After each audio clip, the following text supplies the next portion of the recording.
Tennessee Titans versus the Denver Broncos. Monday night recap coming at you right after the bumper.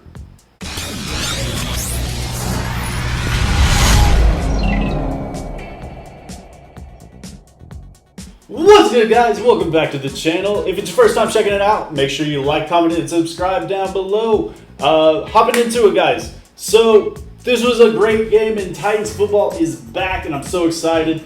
We avenged a loss from last year where the Denver Broncos beat us 17-0, where Mariota got pulled. Tannehill replaced that game. Came in through 13 to 16 passes, ended up throwing an interception as well. But the big part was that they held Derrick Henry to only 28 yards, and they held us scoreless. So this game was a good revenge game for us, and I am so excited for it, guys. Let's hop right into it. All right, guys. So if you followed the Tennessee Titans last season, the one thing we superbly struggled with was the kicking game. Not the punting game, because Brett Kern is the best in the league. Everybody knows that. But kicking field goals, that was something we were worst in the league in. And this offseason, we brought in Stephen Gostkowski as a late free agent signing, and that's a problem we thought we rendered. That was obviously not the case last night, as he went 1 for 5 on total attempts at one point in time. And we had to lean on him with 20 seconds left in the game. In the red zone, he ended up hitting that field goal and winning us the game. But this is a position that John Robinson is going to have to look back into, I believe. And we also have Tug McMahon still on the practice squad, who is a rookie who was competing for the job before we brought in Gostkowski in. And I feel like we'll probably give Gostkowski another week, since he did hit that game winner for us, and see if he can fix those problems. But if not, I expect us to release him and McMahon to be bumped up to 53-man roster.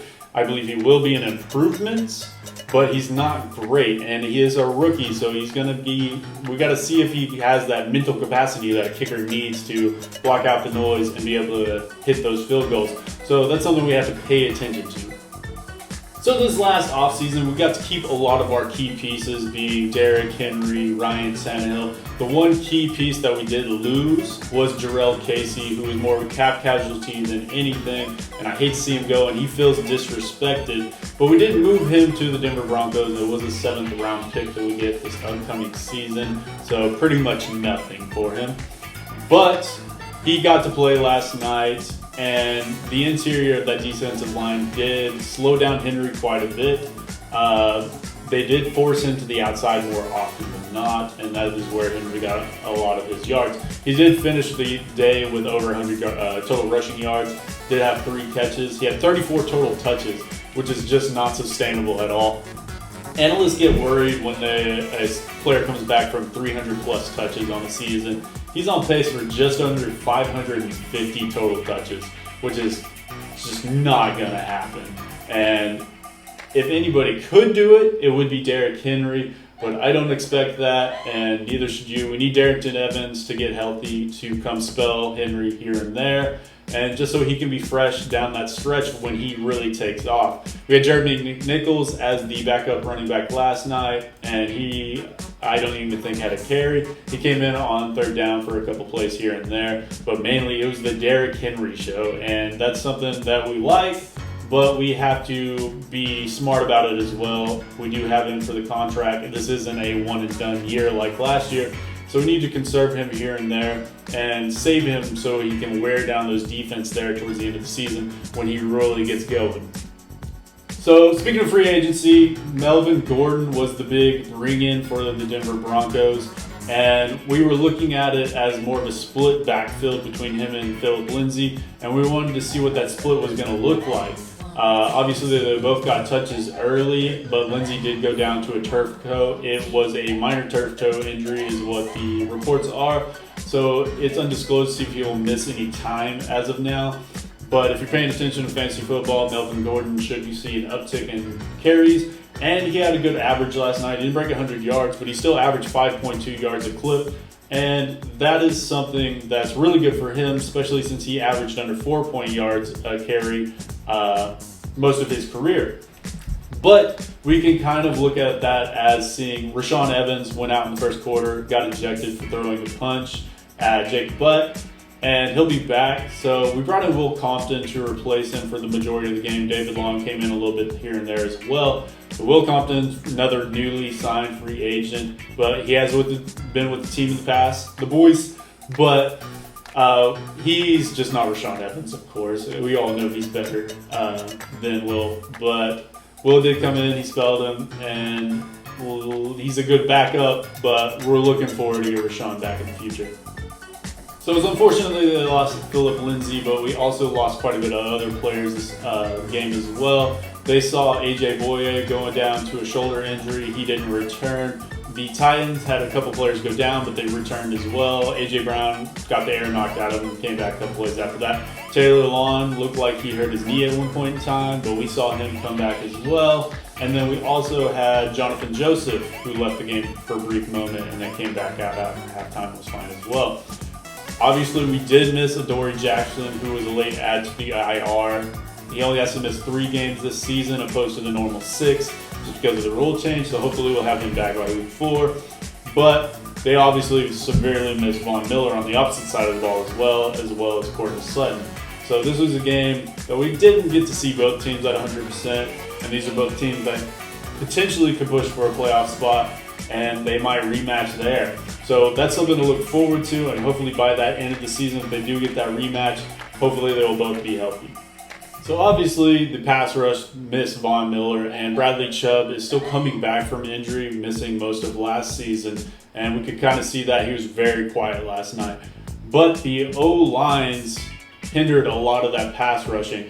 The Tennessee Titans didn't have a sack on the game. We did see pressure at times, but I saw a lot of players getting out of gap schemes, and that's something that just, as they meshed together, Jeffrey Simmons was out of the scheme a little bit.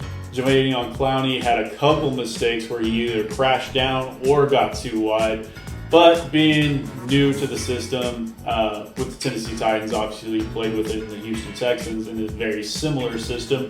It's something they just got to get in a more cohesive unit, and I look for improvements there. They were pressuring. They got in his face a few times. Harold Landry had a batted pass. And looking on the opposite side of the ball, they had the one sack where it was more of a pressure sack than anything. Tannehill stepped up in the pocket. He needed to know to get that ball out of the way. And Taylor Lewan had his guy, and then he just ended up disengaging and then coming back from behind and sacking Tannehill. But that is still an improvement from last season when the Denver Broncos sacked us 8 total times. So we can see that this O-line is kind of coming together and looking good. Obviously, Jack Conklin departed to the Browns, and we are replacing that right tackle spot. And our first-round pick, Isaiah Wilson, obviously got a DUI and was arrested this last weekend. He wasn't on track to be the starting right tackle right out of the gate anyways, and Dennis Kelly did fill that role, and he played well. Obviously, as long as we keep in this play-action style of play, the sacks should be limited, and we should have a much more improved offensive line on paper. So player of the game on the defense side of the ball has to be Jeffrey Simmons. He looks like a future star.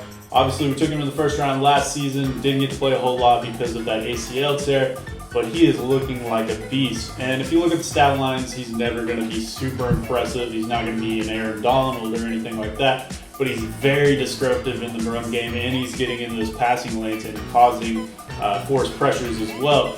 He finished with 4 total tackles on the night. He did have a fumble recovery, but he's flying around the ball, and he is enormous. He is strong, and I feel like he can take that next step forward this upcoming season, and he is going to be dangerous. If we look on the offensive side of the ball, there's no question.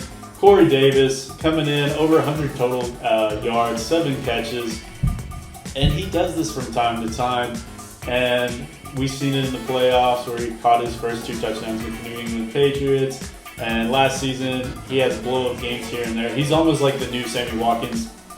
Well, Sammy Watkins is still Sammy Watkins, as you saw week 1. But he blows up, and then he disappears.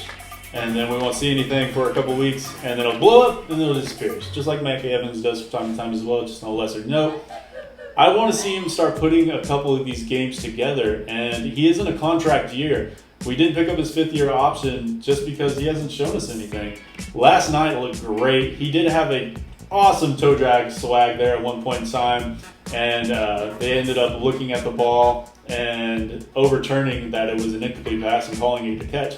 And it was an awesome catch. You got to give him that. He has focus drops here at times, and we saw some strong hands there. Hopefully he can take that momentum and carry it forward. We always know he's struggling with injuries in the past as well, and he did have a hamstring slight injury coming into this game. It was questionable to even play at one point in time. So hopefully he can take that next step forward and become a future superstar, opposed to A.J. Brown taking all the catches and carrying it forward.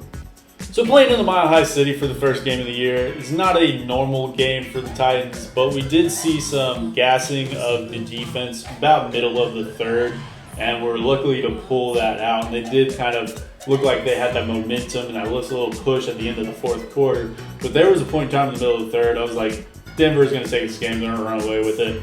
But eventually they ended up pulling it out. But it's something we need to look at. There was a point in time where Clowney was on the field and he was breathing super heavy, middle of the third quarter, and that's something we can't have happen. But obviously bringing in a lot of these free agents is going to take them time to acclimate. And as we progress forward, hopefully that's something we can pick, but it's something we need to pay attention to. So my biggest question mark for this upcoming season was who is going to replace that nickel position. Obviously, we departed with Logan Ryan, who eventually signed with the New York Giants. But we brought in Christian Fulton in the second round out of LSU. We brought in Chris Jackson in the seventh round. We brought in Jonathan Joseph from the Houston Texans. We also have Amani Hooker, who is already on the roster as a safety who played a lot of nickel in college. And all of those players looked like they got some work there last night, and all of them did okay. We saw most of them get worked out over at one point in time by Jerry Jeudy, who should have had a lot more catches, obviously, with the 2 drops. And he was running away from everybody. But next to him, Noah Fant. Obviously, we're not going to face a tight end without athleticism every week. He was running away from everybody. He's big, he's tall, he's strong. Running away from Byron Jayon, it didn't matter. He was just venomous last night. He was obviously our offensive player of the week for them. But that's something we need to pay attention to going into next week. Obviously, there we don't have really tied in on Jacksonville. But looking forward, that's something we need to pay attention to. But other than that, guys, I am super happy that football is back. I plan on putting out a video or 2 a week on the Tennessee Titans, so pay attention to those. Make sure you hit that like and subscribe button. If it's your first time checking out the channel, we'll put up a couple videos over here and over here to see, check out some stuff from last season or some of our fitness tips here and there. But other than that, guys, that is it for me. I am out. Have a beautiful time.